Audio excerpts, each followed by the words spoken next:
Good evening, ladies and gentlemen of my target demographic. So I'm 21 years old. Ronald Reagan is president, though he does not know it at the time. A friend leaves a message on my microcassette answering machine. There's a background extra gig you'll want to get in on. Trust me, get there early. Get there tomorrow like 6 a.m. People will be lining up, and I think they're only going to take the first 50 or so. Now, I'm a trained actor. I am just back from the Royal Academy in London. I do voice and speech work. I am eloquent and elegant. I do not do extra work. Plus, I'm doing stand-up comedy at night, so the 6 o'clock that he's talking about is the other one that I'm pretty sure is probably fictitious. But it's $150 for the day, and I'm feeding my twin habits of marijuana and stand-up comedy. Plus, there's something about the way my friend says this on my answering machine, something breathless and conspiratorial. I want to be there. The address is just over in New Jersey, so I take an early morning bus, and because I am neurotically punctual, I get there just after 5:15. I'm the first one there to line up to be an extra. It's a small shoot, 2 cube trucks in an alleyway. I wonder if it's a commercial. I locate an assistant director, recognizable by the handheld button mic on a spiral wire running from the walkie-talkie at his belt to the epaulets of his Banana Republic linen shirt. A lot of the crew gets walkie-talkies. Only ADs get the special wired mics.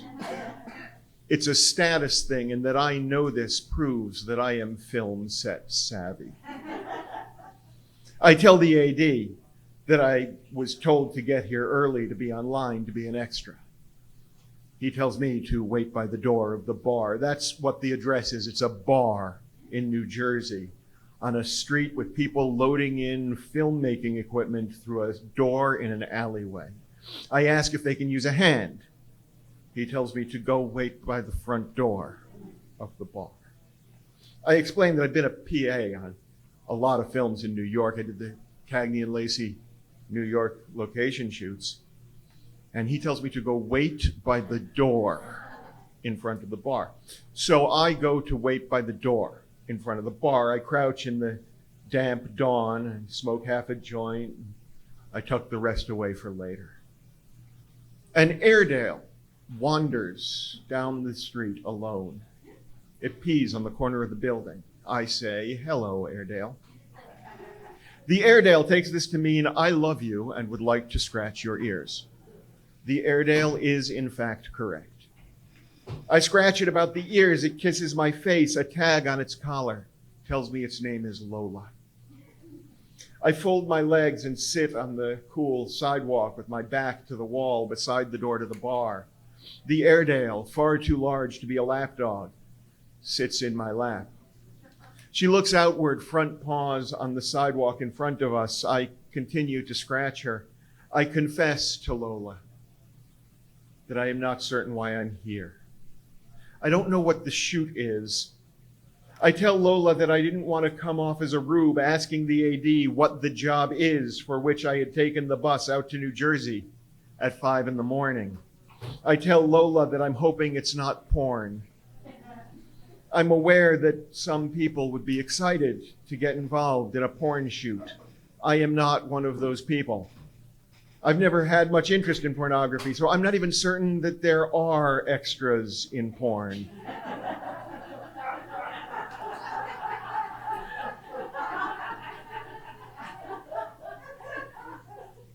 But the 2 cube trucks in the seedy-seeming location have me wondering. It's certainly not the kind of setup you'd see for a proper film or TV show.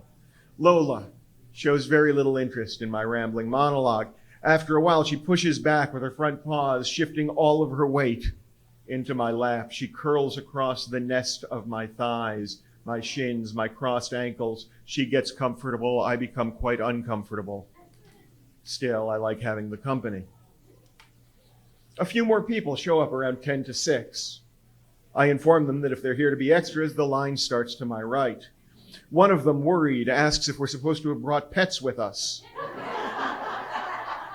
I don't understand why he thinks that, as nobody else has brought a pet.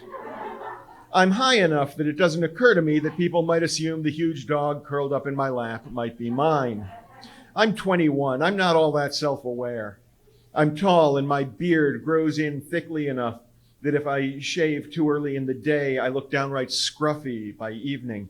Still, I always feel like the youngest person in any group, and it never occurs to me that I might be perceived in any other way. I mask my insecurities. I admit to nobody that I don't know what we're here to work on. I try to seem casual and in control. I tell the guy that Lola and I have just met. She's not mine. He says, oh, so is she online then? I say, no, we're in line. She already got a voucher and filled it out. He seems confused by this, so I let him off the hook. She just wandered up. We made friends. The line has grown now. It runs almost the full length of the block. Somebody steps out of line to peer around the corner of the building. He hisses back in a loud stage whisper to the gathering line. They came around the other side. He's here! A mutter passes down the line, a building excitement. I'm doing everything I can to seem unfazed. So I make no move to get up and displace the dog. No move to find out why people would risk their valuable places in line to go look past the side of this building toward the cube trucks to see for themselves that he's here. Someone says, holy shit, I can't believe this is happening. And I wonder once again what I've gotten myself into.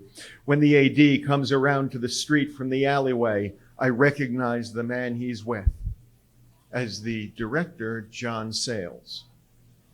I only recognize him because I once saw him from afar when he was on the Sarah Lawrence campus scouting locations a year or two earlier. Someone pointed him out to me. I couldn't imagine that a bunch of extras hoping for work on some small project in New Jersey would recognize the indie director John Sayles, much less vibrate giddily at his presence.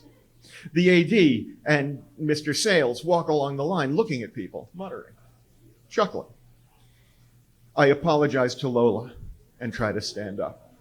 She reluctantly moves from my lap. She gives me a look that says, I thought we really had something.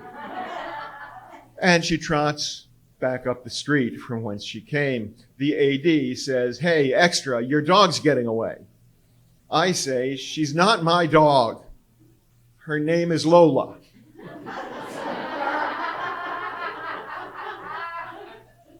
John Sayles stares at me for a long moment, blinking slowly, and then goes on with his examination of the people on the line. After a moment of quiet discussion with the AD, Mr. Sayles goes back around to join the crew. I brush some Lola hair from my pants. The AD says, you, shout the number 1. He turns to the next person and says, then you, shout the number 2. I say, 1. He says, shout, dog boy. I shout, 1. He points to the next guy who shouts 2. The AD points to the next person. They shout 3. Counting continues naturally down the line. The AD moves along until they get to about 35, 40 people. He says, okay, you guys stay where you are. Everyone else, I'm afraid we won't need you today. A great many people groan and sigh in disappointment.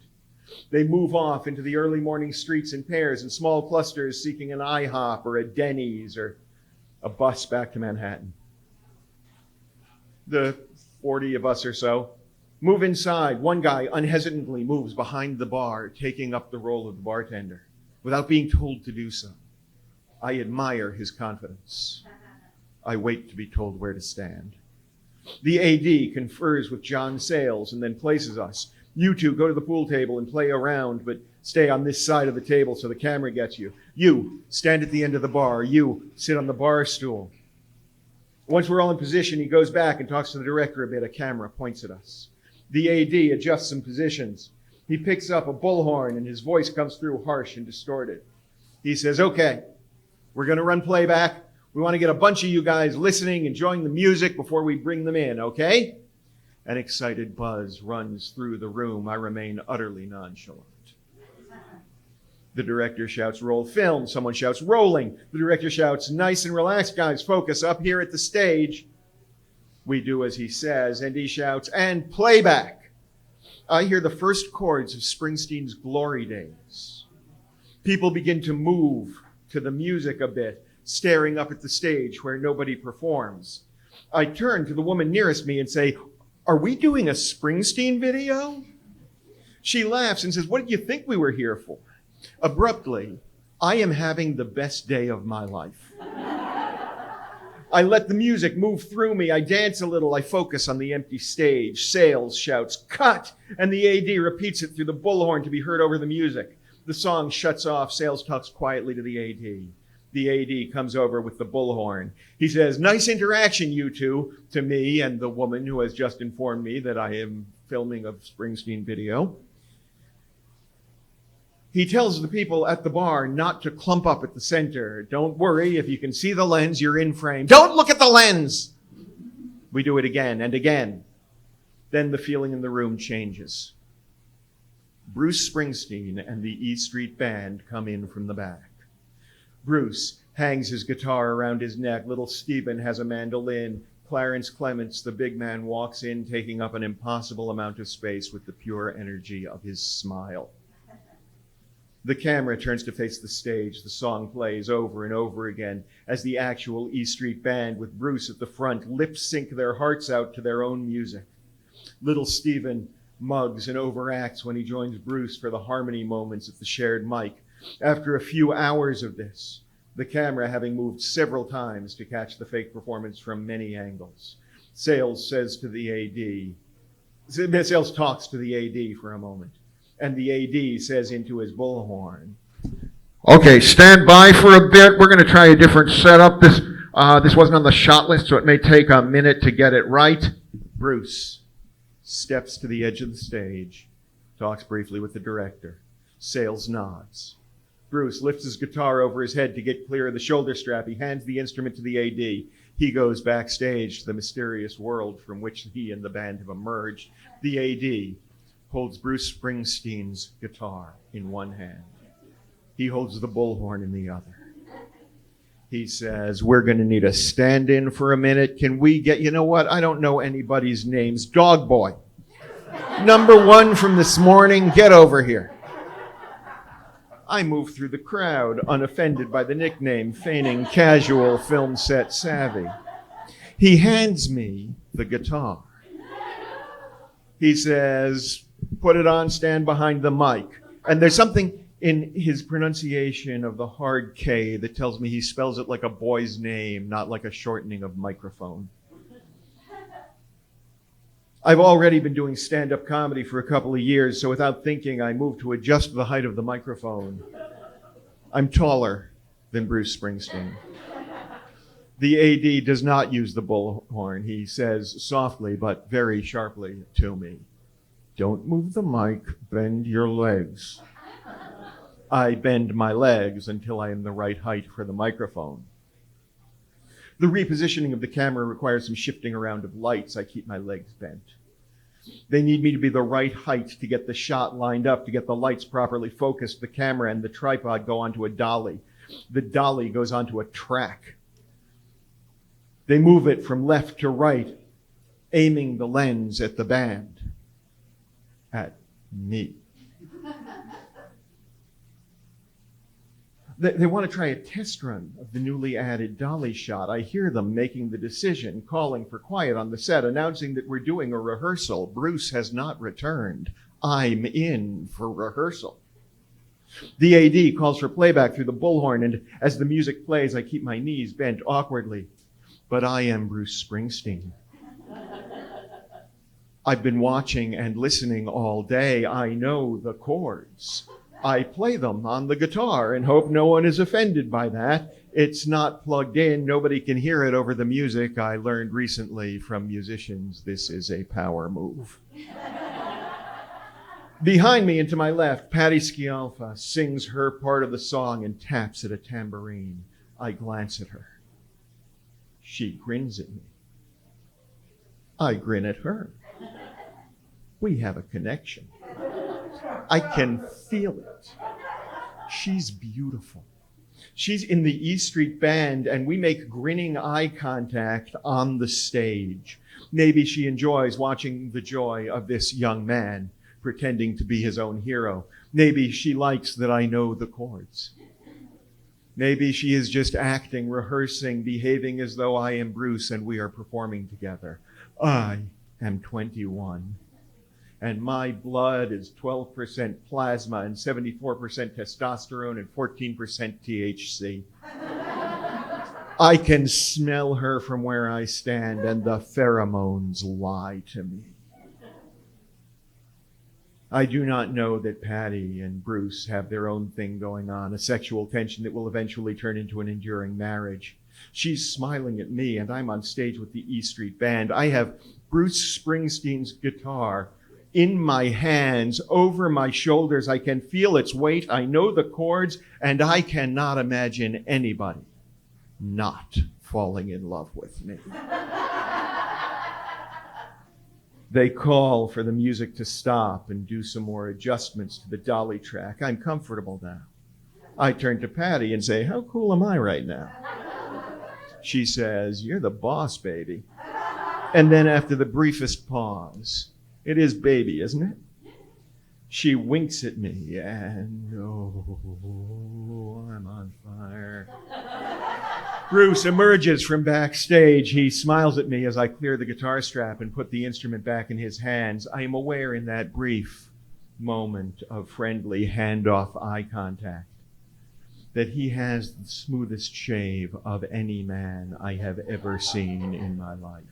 I wonder for a third of a second whether he went backstage just to grab a second pass of the razor before they continue shooting. He says, "Thanks for covering for me." I nod. Little Steven says, "Why did he call you dog boy?" I say, "There was a dog in my lap." He says, "What?" I say, her name is Lola. Bruce says, "What?" Then the AD says through the bullhorn, "When the extras finished hanging out with the band, we'd like to get to work here." Bruce gives me a smiling go-away nod, pointing to the bar with his chin, and I go. We finish out a 10-hour day.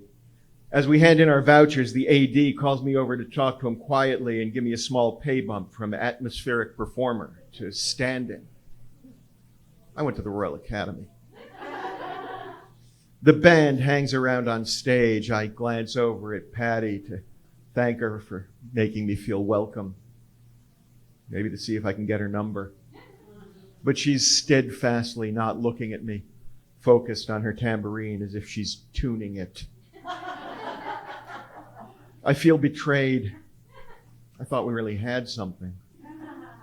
For years thereafter, I listen to Bruce, and all I hear is Patty singing off mic behind me and to my left. I think of her smile and her smell. Every time as a shadowy after imagining, a brief consolation fantasy, I wonder if Lola the Airedale wanders the streets of New Jersey and occasionally thinks of me. Thank you.